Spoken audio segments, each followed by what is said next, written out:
Hey guys, in this video I'm going to show you how you can send and share files in Google Chat in PC. Alright, so you can open the Google Chat apps or you can open the Gmail on the Google Chrome. So I'm going to open the Google Chat apps. Okay, to send and share files, you can open the chat message and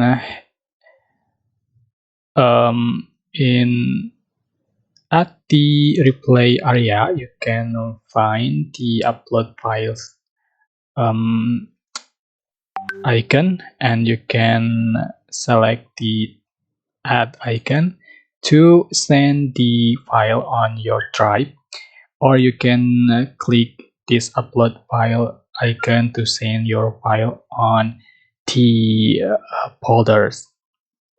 So for example, I'm going to send and share a file from my folder. Just click on it and select the file.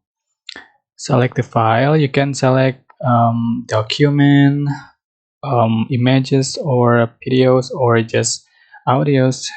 For example, just click send message. That's it. So super simple, but I hope this tutorial was helpful for you. Don't forget to like, comment, share, and also subscribe. Thank you so much for watching.